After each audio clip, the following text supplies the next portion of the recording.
The elderflower has always been the flower I look forward to seeing the most each spring into summer. Its gentle clusters filled with multiple beautiful little flowers are nothing like any other flower I've ever seen before.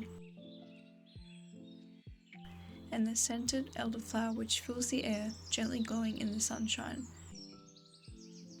The fresh scent of good intentions and relief in the morning, seeing them bloom and grow, shining happiness into my smile. I look forward to the abundance of flowers I can admire and the delicious recipes I can make.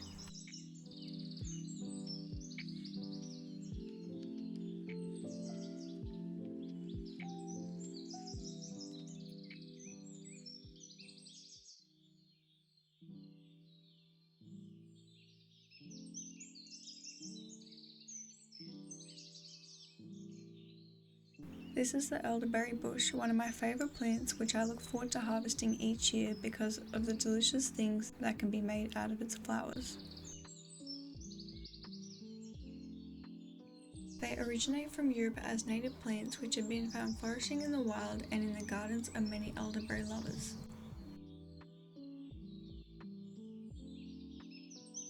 They originally grew in the wild in several European countries including Scandinavia, Switzerland, Slovakia, North America and many more countries, but now grow everywhere. You might be thinking, well, what can I make out of these elderberry plants? There are so many things you can make out of them. You can use the flowers of the elderberry to make the most tasty cordial, syrup, tea, jelly and wine, among many other things.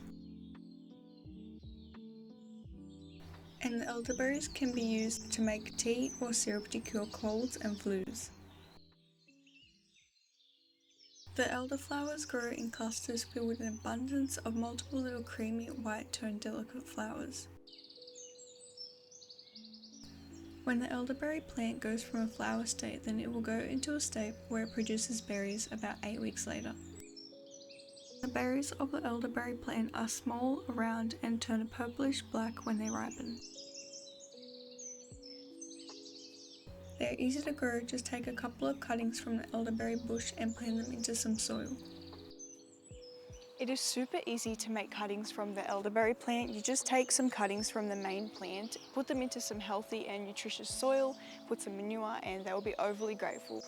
If you want to make your soil healthy for your elderberry plants, I would recommend using organic matter such as manure, which will help the soil become better and it'll also help the plant grow. Things like compost, wood chips and straw are also other good options, but I would recommend a higher quality manure such as chicken manure or anything similar you can get your hands on. We use pigeon manure most of the time. But if we can't get our hands on pigeon manure, we stick to chicken manure. And also mulch is very good to use as well. It'll help your soil keep moist and later on decompose into smaller pieces which will help your soil as well. So now it's November and the elderberries are blooming all over, as you can see, filled with many of the flowers. They start blooming in late spring to early summer and we usually get a couple sets of 30 to 40 clusters of flowers during each year. But this year we got nearly 240 flowers all counted together, which was crazy. This year was definitely very generous.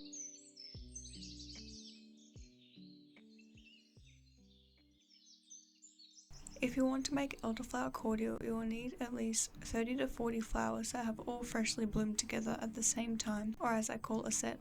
And the cordial must be made using fresh flowers. For a strong cordial, we used 80 elderflowers, which is a double batch for a stronger taste.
The measurements for the ingredients that I'm going to use for the double batch are 80 grams citric acid, 5.5 litres of water, 8 lemons, 5 kilograms white sugar, and 80 elderflowers.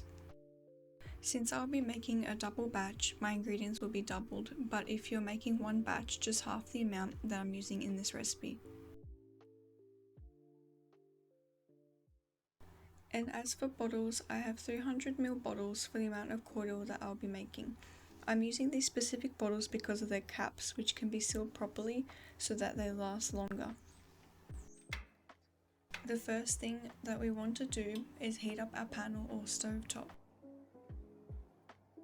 We're going to pour 5.5 litres of water into our larger pot. Once the water starts to boil, then we will add in 80 grams of citric acid. Using citric acid will help the cordial to last longer. Then once we add the citric acid to the water, we are going to let it cool down and then pour the water from the pot into a round basin, which then we will add all our elderflowers into.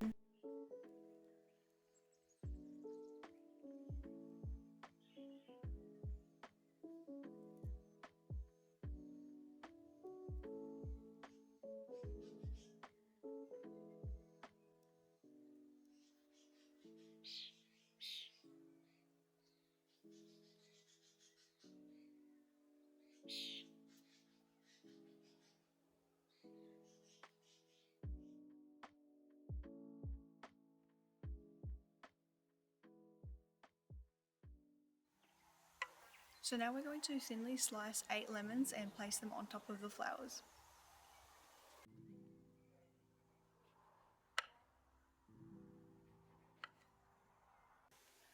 Look how pretty they are. Very pretty. And the scent is very strong as well.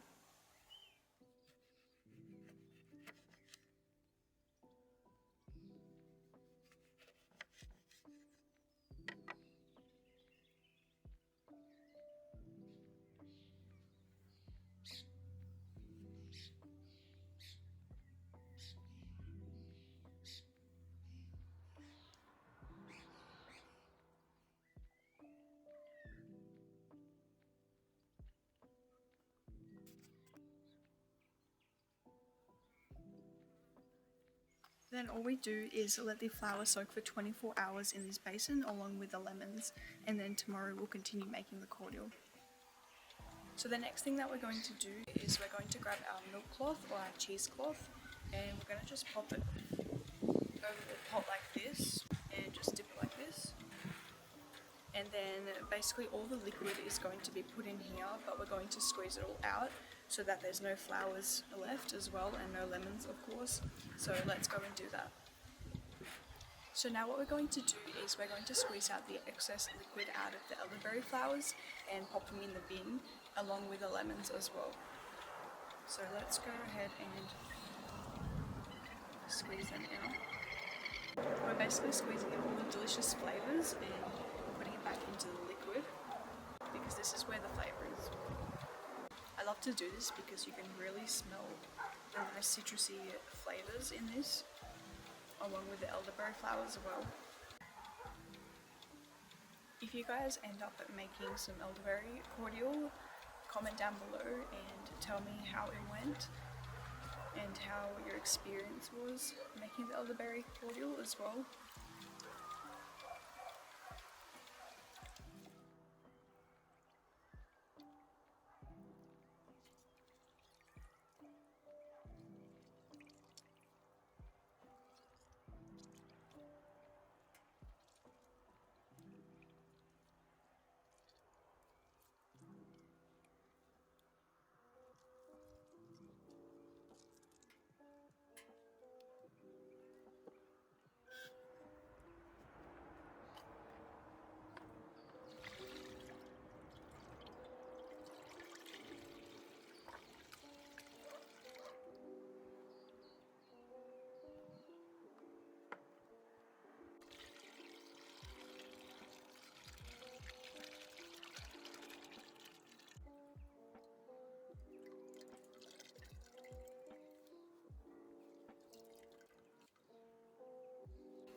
So now this is what our water looks like.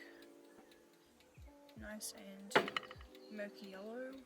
So now we're going to add 5 kilograms of sugar into our pot and give it a bit of a stir, and then we'll pop it straight onto the stovetop, and then we'll stir the sugar until it all dissolves. So let's go ahead and pop our sugar in here first. I'm going to start by putting this bowl in first because it has less sugar.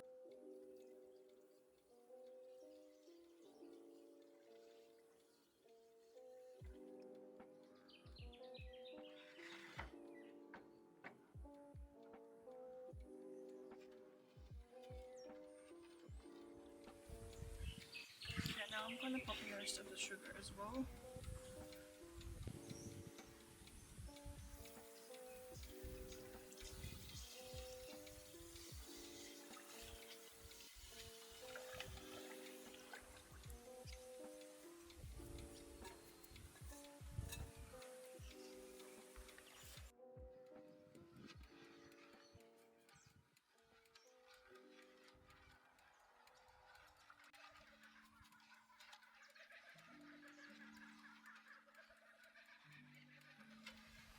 So now that we've given it a bit of a stir, I'm going to pop it onto the stovetop. So put this here. Now that I've added the 5 kilograms of sugar into this pot, I'm now going to put it onto the stovetop and we're going to let it boil.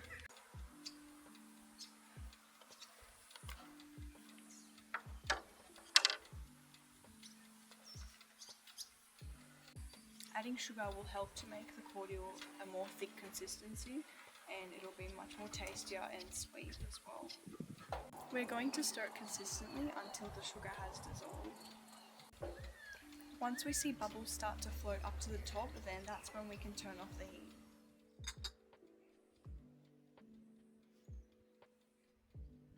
So now that our sugar has dissolved and our cordial has boiled, we want to put them in some sterilised bottles. So I have these prepared here and we're going to pour them into these bottles. Now I've got the pot here with my cordial and I'm going to use this to make it easier for me to put them into the sterilised bottles. Honestly, these bottles are so cute for this cordial. I'm super excited to finally be able to use these.